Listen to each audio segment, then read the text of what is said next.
sur Terre de Mission, l'émission religieuse de TV Liberté, en ce dimanche 16 mars, deuxième dimanche de Carême. 3 séquences. Tout d'abord avec Armelle Signargout, correspondante de l'Homme Nouveau aux États-Unis.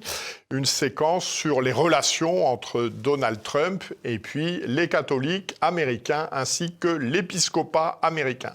Ensuite, nous accueillerons Anne Le Pape qui vient de publier La tradition liturgique, les rites catholiques latins et orientaux reçus des apôtres. Et enfin, nous accueillerons Bruno de Saint-Chamas à l'occasion de la journée de la trisomie 21 qui a lieu le 21 mars prochain, dans la mesure où une de ses sœurs, petite sœur Marie-Ange, a vécu pendant plusieurs décennies dans une communauté de religieuses un peu particulière qui n'accueille que des religieuses trisomiques.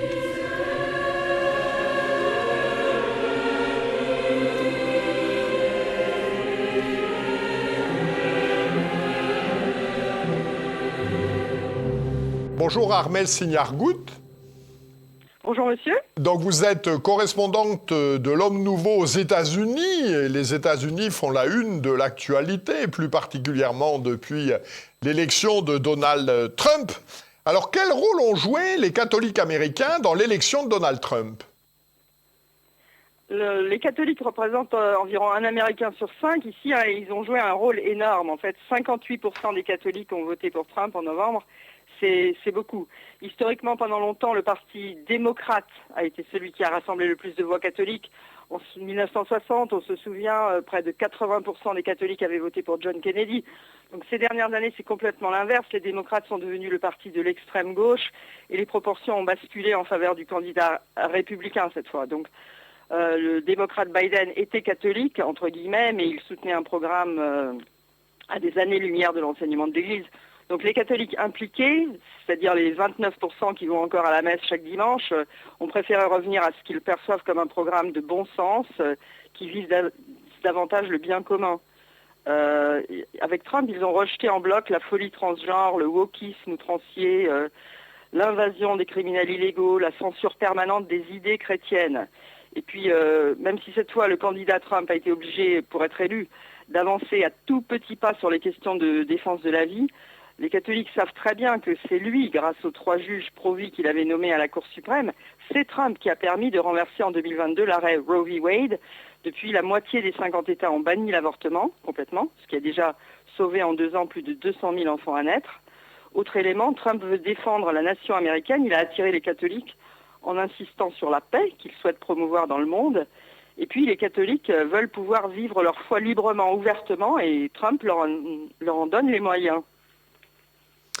Alors, le vice-président Vance est connu comme un catholique revendiqué, un converti. Y a-t-il d'autres catholiques dans les équipes de Donald Trump ?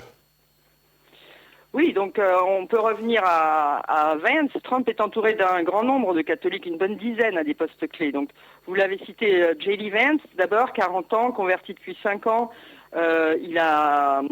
C'est la tradition intellectuelle du catholicisme qui l'a attiré. Il a lu Saint-Augustin, il s'intéresse à la doctrine sociale de l'Église.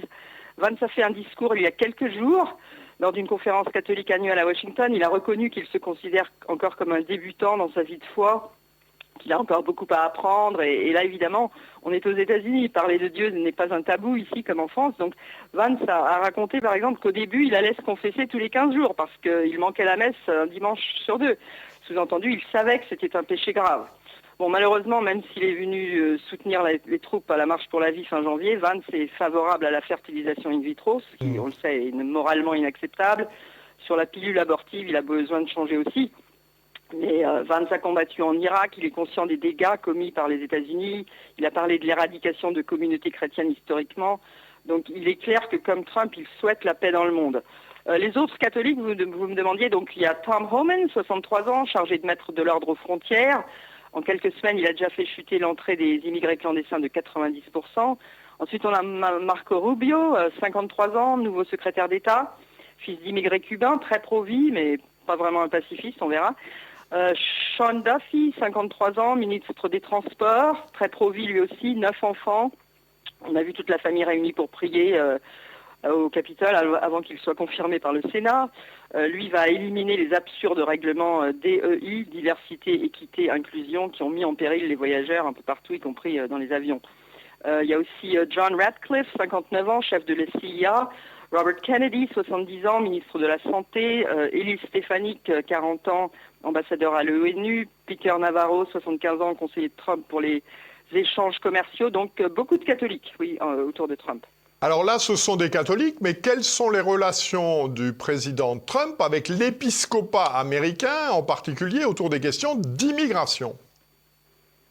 Oui, alors là, c'est explosif. Leurs relations sont tendues, c'est le moins qu'on puisse dire, car entre Trump et les évêques, il y a l'USAID, l'Agence américaine pour le développement international, officiellement une agence d'aide humanitaire, en réalité une pompe à dollars qui utilise l'argent des contribuables pour non pas aider les pauvres, mais faire avancer des causes idéologiques comme l'avortement, les mutilations transgenres, le militantisme contre nature, l'immigration illégale, etc. Donc, quand Trump a demandé à Elon Musk de réduire le gaspillage des fonds publics, on s'est aperçu que les évêques américains, la conférence épiscopale, faisaient partie des groupes qui, depuis des années, avaient reçu une manne fédérale considérable. Et notamment, les évêques ont reçu beaucoup d'argent pour laisser passer des centaines de milliers d'immigrés illégaux et en particulier 300 000 enfants non accompagnés qui ont disparu. On ne sait pas où ils sont. C'est un énorme scandale dénoncé par l'avocate américaine Liz Yore qui se bat depuis des années pour éliminer le trafic sexuel de ces enfants, dénoncé par beaucoup d'autres gens aussi. Donc Trump a réagi en coupant les fonds de l'USAID, ce qui évidemment n'a pas plu beaucoup aux évêques. Mais au moins la lumière se fait, ça c'est toujours bon. Comme dit Monseigneur Joseph Strickland, l'évêque du Texas qui a été écarté en 2023, il est temps de crier dans le désert comme Saint Jean-Baptiste, il est temps de dénoncer les loups dans la bergerie. Alors, on a parlé du président Trump dans ses responsabilités politiques, mais que sait-on des relations de l'homme avec la foi d'une manière générale et avec la foi catholique en particulier, puisque lui n'est pas catholique? Oui, le rapport de Trump avec la foi a évolué. Lors de son premier mandat, il se disait presbytérien, une secte protestante. Aujourd'hui, il préfère se dire chrétien, sans préciser, mais en décembre, il a été ravi de relancer les joyeux Noël publics, les crèches publiques partout, etc. Depuis qu'il a failli être assassiné en juillet dernier, là en Pennsylvanie, pendant sa campagne, Trump a changé sur ce plan. Il est conscient, comme il l'a dit, que c'est Dieu qui l'a sauvé. Il l'a répété encore récemment, cette balle qui a failli le tuer, je cite, ça a changé quelque chose en moi.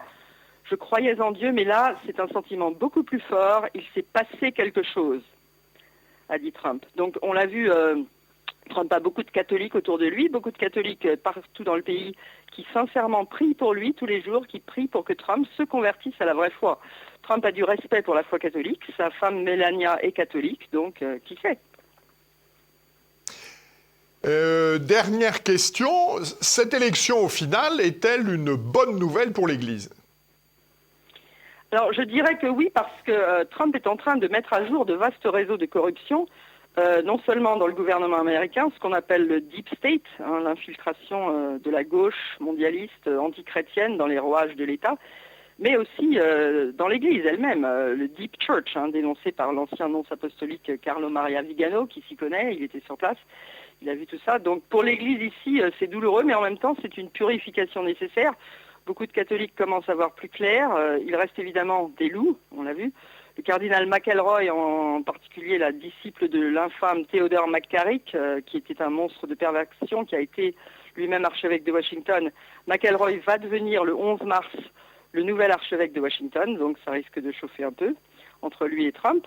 Pour l'Église universelle, Trump se présente comme un protecteur des chrétiens persécutés. Donc oui, dans l'ensemble, on peut dire que c'est une bonne nouvelle.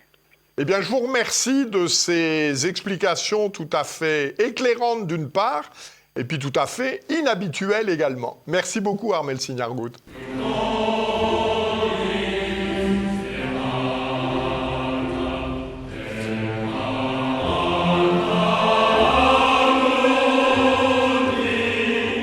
Bonjour Anne le Pape.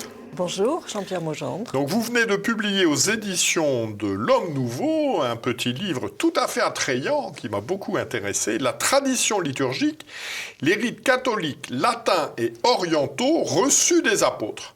Alors, commençons par le début. Pourquoi s'intéresser aux liturgies des catholiques orientaux ? Eh bien, je suis journaliste, comme vous le savez, Jean-Pierre. J'ai été notamment responsable de pages religieuses dans un quotidien et je me suis intéressée forcément à la liturgie latine, puis comment ne pas s'intéresser aux liturgies orientales qui sont elles aussi catholiques. J'ai trouvé révélateur que l'abbé Ripton, qui est le recteur du séminaire de la Fraternité Saint-Pierre à Wittgradsbad, tienne à recevoir de temps en temps un prélat oriental pour bien faire comprendre aux séminaristes que le rite latin n'est pas le seul dans l'Église catholique. D'autre part, je me suis rendu compte qu'à Paris, il était très facile d'assister à des rites orientaux. Nous avons 9 églises présentes à Paris. Je ne veux pas en oublier. Je regarde. Russes, ukrainiennes, roumaines, melkites, syriaques, maronites, arméniennes, coptes et chaldéennes. Je me suis donc rendue 9 dimanches à la Divine Liturgie pour assister à la Divine Liturgie dans ces églises. Ces chrétiens orientaux se sont réfugiés donc en France à partir de la fin du XIXe et au cours du XXe, fuyant des persécutions pour la plupart islamiques. Donc c'est une façon de leur montrer notre solidarité. Ils sont très touchés que l'on s'intéresse à leur rite.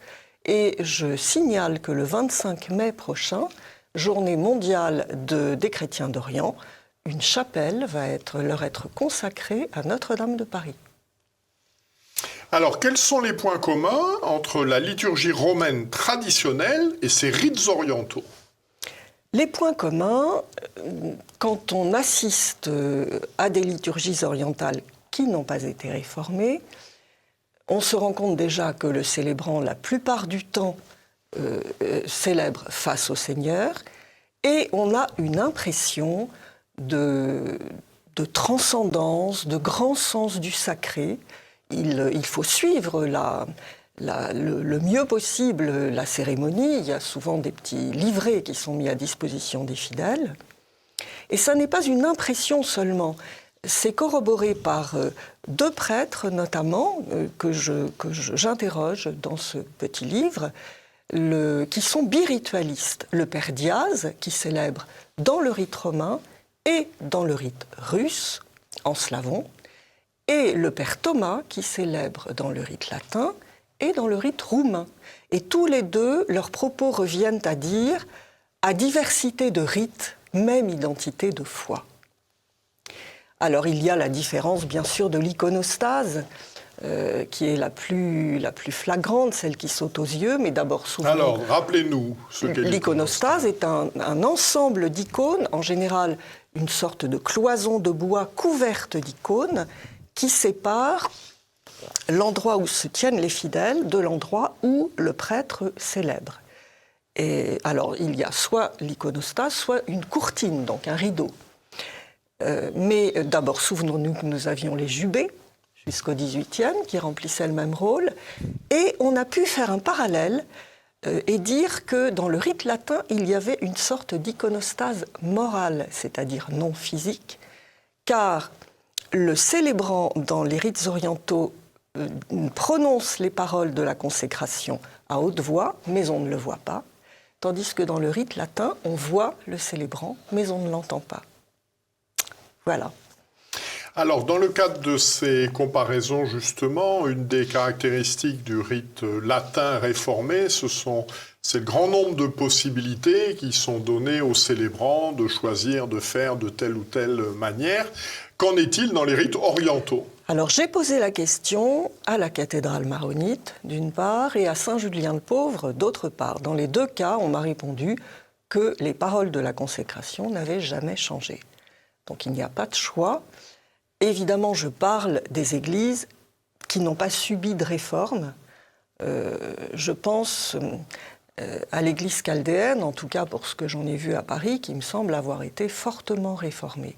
Dans d'autres églises, il y a eu des allègements ou des retours aux sources, mais véritables, là, parce que c'est un peu une bouteille à l'encre, le retour aux sources, tandis que là, certains prêtres latins ont cherché à latiniser. Et ce que ne veulent absolument pas les papes. Les papes ont toujours dit qu'il fallait que, y compris François, suivant Vatican II, que la mission des prêtres orientaux était de garder vraiment, de transmettre ces rites orientaux vénérables. Le pape François a même dit qu'il s'agissait d'une diversité enrichissante. Alors, ces liturgies ont été composées quand? Date de quand, en fait? Eh bien, écoutez, elles remontent aux apôtres, c'est-à-dire qu'elles n'ont pas... On ne dit pas Saint-Pierre a dit tel mot, etc. Elles remontent aux apôtres, les Maronites et les Syriaques dans le sillage de Saint-Pierre, à Antioche, les Coptes, c'est Saint-Marc, les Chaldéens, Saint-Thomas, par exemple. Mais elles nous apprennent qu'il n'y a pas de véritable foi catholique qui n'ait une origine apostolique. Je tiens à signaler quand même que le canon latin, le canon romain, est le plus ancien. Il remonte à la plus haute antiquité. Et quand on se penche sur l'histoire des rites orientaux, on a encore plus envie d'approfondir la connaissance de son propre rite. C'est ce que j'ai ressenti. Alors, vous avez donc visité, vous nous l'avez dit, 9 églises dans Paris. Est-ce qu'il y en a une qui vous a particulièrement marqué et pour quelle raison? Je pourrais dire que l'église russe m'a marquée parce qu'elle est toute petite, elle est très belle. Enfin, elle est où? Alors, elle est dans le 16e. L'église d'origine le bâtiment a été détruit. Elle était installée dans l'atelier d'un peintre, François Gérard, et tout a été démoli dans les années 60, si bien que l'église il faut descendre, vous voyez, elle est en sous-sol, elle a une iconostase magnifique, les chants sont très beaux, on y est accueilli très chaleureusement, comme dans la plupart des cas. On nous explique pour bien suivre, etc. Mais il y a très peu maintenant, très peu de fidèles, parce que j'ai discuté justement avec eux, et une dame me disait que quand il y avait de jeunes couples avec des enfants, les enfants avaient envie d'aller, d'être scouts avec d'autres, etc. Oui, ça vous le dites, mais c'est une des églises qui m'a le plus... C'est peut-être parce que c'était la première à laquelle j'allais, mais qui m'a beaucoup marquée. Merci beaucoup Anne Le Pape. Donc je renvoie nos téléspectateurs. Donc la tradition liturgique, les rites catholiques, latins et orientaux reçus des apôtres. Donc c'est aux éditions de l'Homme Nouveau. Ça coûte 15 €, ça fait 94 pages. Et je dirais c'est tout à fait intéressant. Puis ça nous fait participer aussi de la catholicité et donc de l'universalité de l'Église. Merci Anne. Merci Jean-Pierre.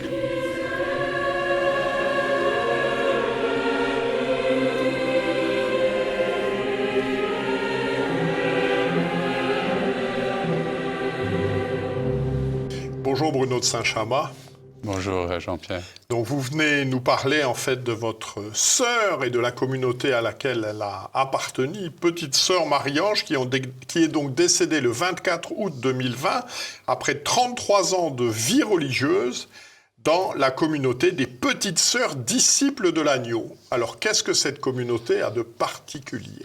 Alors cette communauté, elle a de particulier que il y a parmi les religieuses 7 religieuses qui ont, comme on dit aujourd'hui, un petit truc en plus, qui sont donc handicapées de la trisomie 21.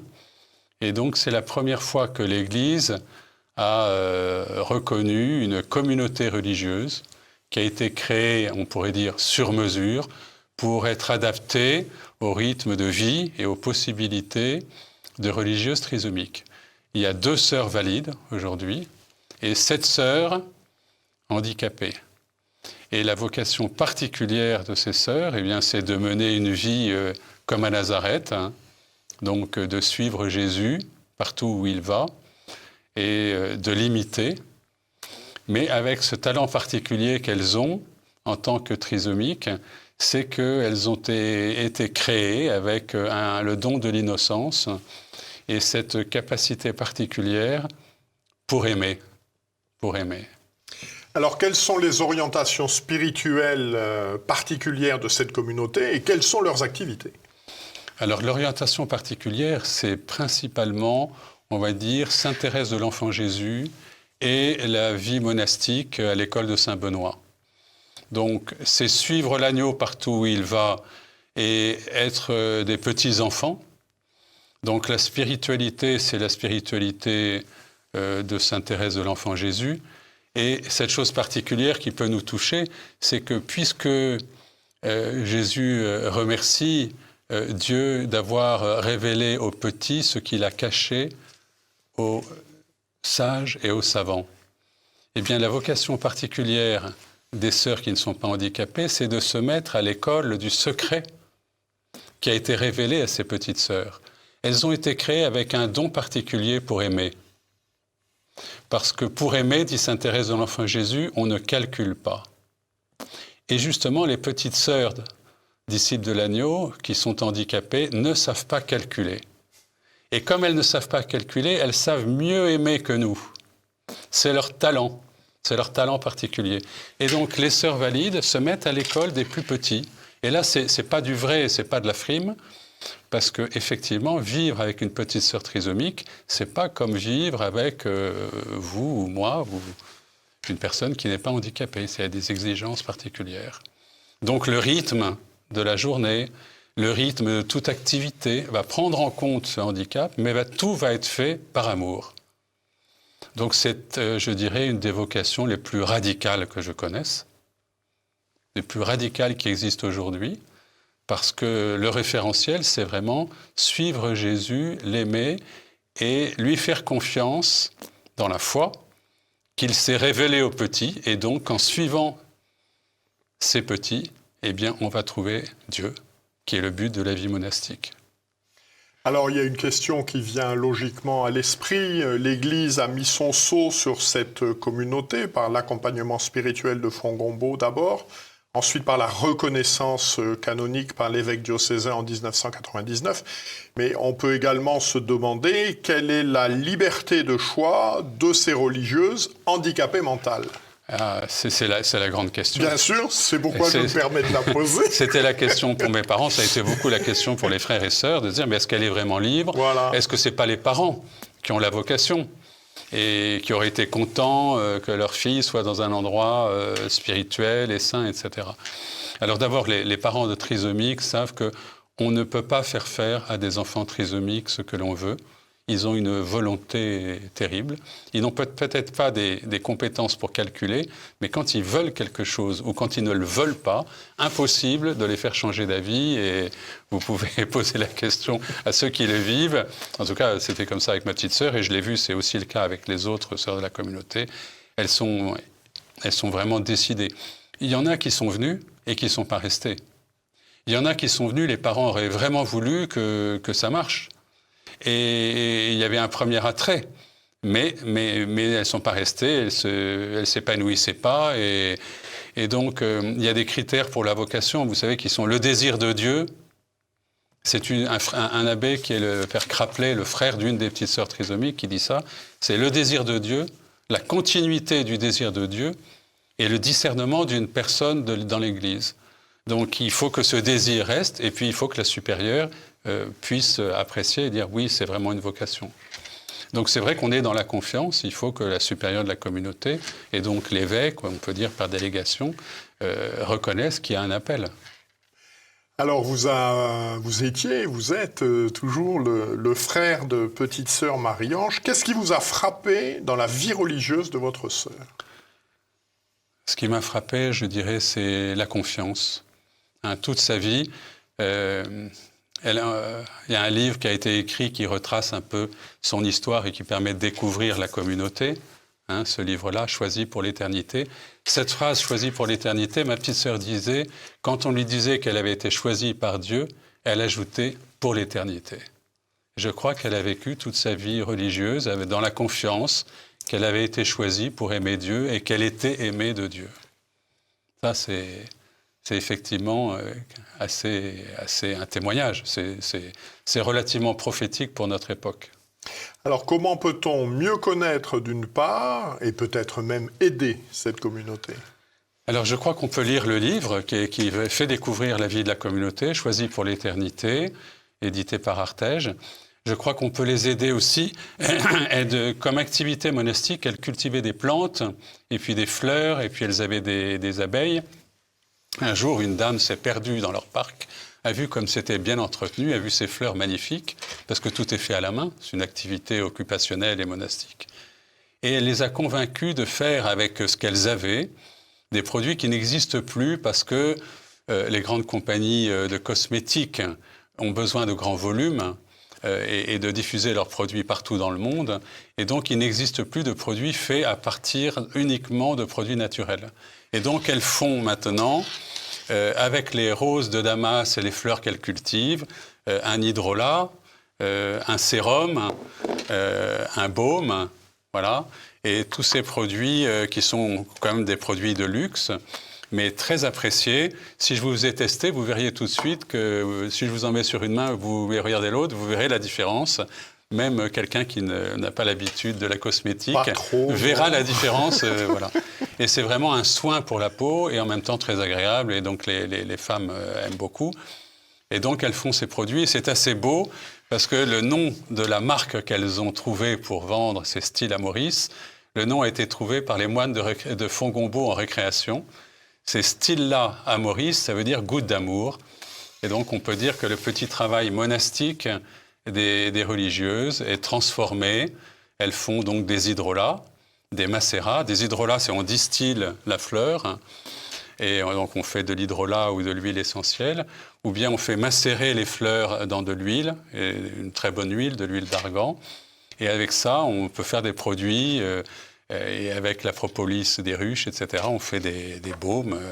Et on a donc des produits 100% naturels. Et aujourd'hui, comme les femmes sont soucieuses de trouver ça, on peut aider la communauté, non seulement en faisant un don, mais en achetant leurs produits, en les faisant connaître, en étant ambassadrice de leurs produits, en allant mettre sur le site www.styleamoris.com des commentaires sur les produits, il y en a déjà pas mal, et aider à la diffusion de ces produits qui sont disponibles dans les artisanats monastiques et dans certains monastères.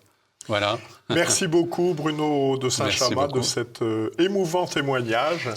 Donc cette émission s'achève. La semaine prochaine, c'est Guillaume de Thieulois qui dirigera cette émission. D'ici là, que Dieu, qui est Père, Fils et Saint-Esprit, nous garde.